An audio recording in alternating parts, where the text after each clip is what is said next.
everybody, what is going on? It is Dunbar Snack Bar here. This is going to be a great episode. This is the first episode of Chris Rose in the major leagues, and you can see we're going up against my Oakland A's. The thing is they're actually starting on the series that's going on right now in real life here, so this is kind of cool. So we're like up to date with everything. Now, there's one thing that takes place here with this very, very first game with Chris Rose in the major leagues. It's just absolutely frustrating. Previous game, I ended up pitching a complete game, and then the Cleveland Indians figured that the next day they have to go ahead and start me. So right now my energy is hovering around 0. You can see that the little wobble that I'm doing here, having a hard time staying up. I usually get that once I'm in inning number 8 or 9, something like that here, taking place in the first inning. And gosh, it's really tough to get adjusted to it as well.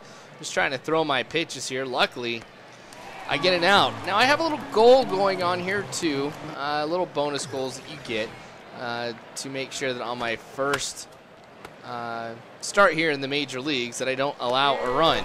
That's going to be super tough here. Let's see how things go. Gosh, this is annoying. You would expect them to at least give me some rest. What is the point of having somebody pitch 9 innings and then come in on the next day and try and pitch as well? But I don't know, with everything that's going on here, now being in the major leagues, it's going to be very interesting to see how this first game plays out, because I'm really worried. I was dominating in AA ball, and now I'm really worried here in the major leagues that it's going to be tough for me. You know, you got a bigger spread here of where I'm at versus where the batters are. They can destroy me. Strike 2 on that one here. I'm definitely going to use all my skill points here as wisely as I can. I'm going to try and build up some of these pitches here before I go ahead and get a 4th one. But trust me, guys, we're going to be looking at some more pitches here than just a 2-seamer, a 4-seamer, and a 12-6 curve. I do need to go ahead and build that up here as much as I can. So on this pitch, swing and a miss. The first strikeout here for Chris Rose in the majors gives me 200 skill points, and another wise decision by the computer here. I only get 1 inning of play, so not only do they feel, hey, next day go ahead and pitch, but also we're only going to leave you in for 1 inning too. But I don't know, I guess it could have been worse. But I get 285 skill points off of that. That's not too bad. Let's go into game number 2. I figure, you know what? I'm not going to go ahead and post a 3-minute video here for Chris Rose, especially something as cool as this. So we're going to go to the next appearance here for him, and we're going up against the Detroit Tigers. So this is a big game since I'm going up against a rival. So all of the skill points that I get here off of goals are going to be doubled, and I'm fully rested here. So I was actually really surprised. Game number 1 is against my Oakland A's, and then game number 2 is against the team I am playing as franchise mode for this year. So I guess this will give us the best indication here of what to expect out of Chris Rose against a team that I know, and you guys should know this as well, especially if you come on the channel here and watch franchise mode. You guys know what the Detroit Tigers are capable of doing. A lot of offensive production here. One of the things with my player mode, well, you know what? Never mind. I had a note on here that I was surprised that Victor Martinez isn't in here, but I remembered I made this late after Victor Martinez ended up tearing his ACL. But I think they still pulled him out here in the game once I created this, but I don't know, because he's not in this episode here at all. And the reason why I'm kind of wondering if that is the case, if he's in there or not, because in franchise mode, if somebody goes ahead and gets injured, I have the opportunity to be able to have the computer generate a lineup for me. And I have no idea why, but Victor Martinez is never in the lineup. Well, he will be occasionally. I guess it depends on what handed pitcher is going to be facing him. But one of the big 3 is usually not in the game, being Victor Martinez, Miguel Cabrera, and Prince Fielder, who one of them here we've got up to bat right now. So this is going to be a tough one here for us, especially for Chris Rose. This is a great challenge as we're going up against Miguel Cabrera right now. We're going to see how we fare against some of the elite players in the game. But like I was saying, one of those three guys typically aren't in the lineup for me here, and I don't know why. It just doesn't make sense. But I'm thinking that with this being, of course, the computer that I'm going up against, and when they generate their lineups, you know, they're going to not include one of them either. But they do have Miguel Cabrera and Prince Fielder in the game, so that'll be tough for me to be able to stop them. Now, just kind of wanted to go into things with you guys here, too, since you guys have been concerned about me lately here with the interview and all that for my job. Well, I went in, I did the interview. I think I did really, really well. Like I was telling you guys in the last video here, it's a different format of questions. Basically, you have to start off like they're going to ask you, tell me about a time when, you know, you had to give a presentation and it wasn't received well. So I'd have to go and give them, you know, an answer like, well, a while ago I was giving presentation such and such, and I noticed that the audience was blah, blah, blah, blah, blah. So you have to give them a situation, what you did during that time, and what happened because of it. So I was studying those type of questions here, making sure that I really got in my mind as to, you know, the format here I'd go ahead and respond with, and then just kind of give the best examples that I could. So I sat down and I wrote some examples of some various things that had happened to me at work over a number of different subjects so I could quickly respond to something. There's one question at the end which gets a lot of people, and that is, why should I pick you?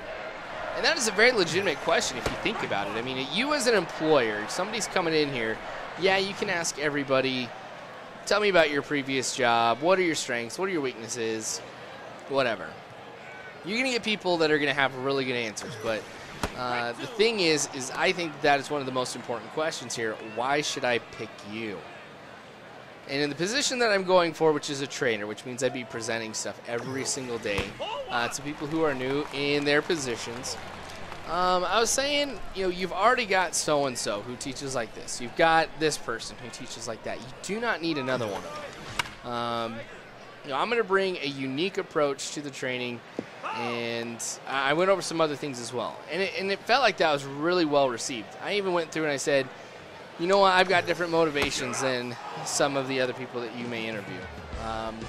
With a baby on the way, it has really changed my perception on a lot of things. I know now that everything that I do doesn't just affect me, but it also affects my wife and a child that I'm going to have one day. I take my work a lot more seriously. I want to do better to be able to support them.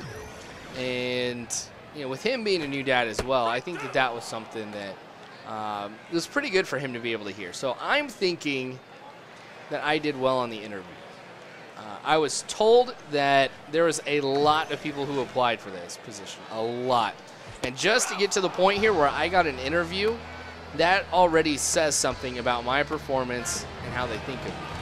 Now, I am freaking out. My wife hates it right now that I'm just stressing out all the time because I hate waiting to be able to find out how I did.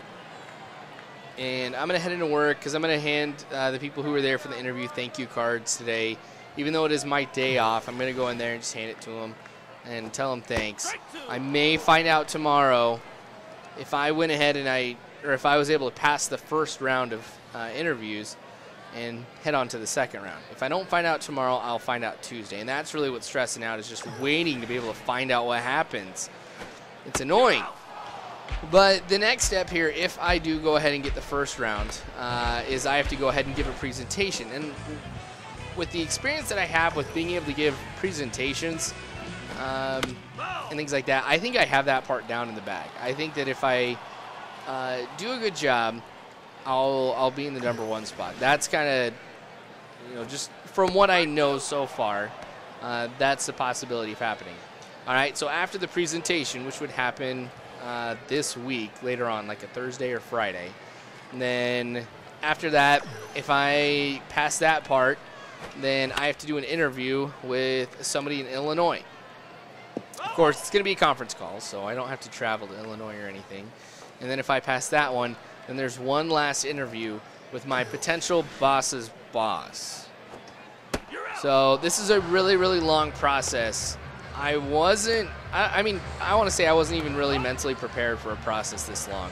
Because with every opportunity that I've had for a job in the past, any type of promotion or any assignment, it has always been just one set of questions in one interview, and then we knew. So, I don't know. We'll see how this goes. But still, you guys, any luck you could send my way or prayers or anything like that, it's very, very helpful. And I appreciate the support I've gotten from you guys. Like, I haven't really posted anything here about how the interview went. I mean, I tweeted out right before I went into it just a quote that was in my mind here that was kind of getting me pumped up and enthused about it, but I didn't follow up with you guys. And I kind of feel bad that I left you guys in the dark about it, but I appreciate you guys' concern. I mean, many of you actually proactively went out and have tweeted me or sent me something here on YouTube asking me how the interview went. Well, the interview, I feel, went good, but it doesn't matter how I feel. It matters how the person who did the interviewing feels, who could be my future boss. So, I don't know. I've been using some strategies and things like that here I've never used in an interview process before. I put together a packet outlining things about me, projects that I've done, so that way they can see that. And, you know, things like that has been very different, but I think it's been a big help for me. So, even if I don't get the job, I've learned a lot. Got to prepare me for the next time something like this would open. But I don't know. I'm the kind of person who I'm very hard on myself, and I think you guys have known this and seen this in some of my videos too. I have a very tough time being able to accept compliments from you guys. Like when somebody says, Dunbar, you are the best commentator out there, or you're my favorite. It's hard for me to describe, but that's just hard for me. I don't know, like I don't take it that well. No, I'm not saying that I don't believe you guys or anything like that, but I'm the one who sees the mistakes. I'm the one who sees, you know what, this is take number 7 of me doing this. I'm not the best. I can tell when I'm not in the best moods doing videos and things like that. And the fact that you guys think that is awesome and everything. And I don't know, I'm hard on myself. I always want to try and get better. I always want to, you know, be motivated to constantly improve. I've always believed there's no shelf life on your strengths and weaknesses in anything that you do. Meaning, you know, if you have a strength and you just don't work at it and you just let it be, it's kind of like a loaf of bread. That's kind of where the whole shelf life thing comes from. You know, bread, you can sit on the shelf and it can still be good for a while. But it's eventually going to go bad. Now, when you say there is no shelf life, that means if you're not using it, you're not doing it, it's going to end up not helping you out at all. And it's going to get worse. So it's kind of nice for me to be able to go through this process here, rework some stuff, and to kind of not be so rusty. But I don't know. That's kind of the quick rundown here. Maybe I'll go more over the live stream tomorrow with you guys. But anyway, a great game for us here as I do get my first win. I go 7.2 innings. Look at that, 1,600 skill points. So this was a great game for me here. Just being able to rack up some skill points that allow me to be able to build up a fastball and increase my stamina. The stamina is what I need to work on here, and I think I'm going to be set for a while. But anyway, I appreciate you guys watching this first episode here of Chris Rose in the Major Leagues. More, of course, to come a little bit later on. I think I'm actually going to go through and tweet Chris Rose and let him know that this is on here. But seriously, you guys are awesome. Thank you so much. Subscribe if you guys haven't already. You guys know you can also follow me on Facebook, Twitter, all that good stuff. But again, you guys are awesome. You really are. Thank you so much for everything you guys do. And as always, I hope you guys have a good one.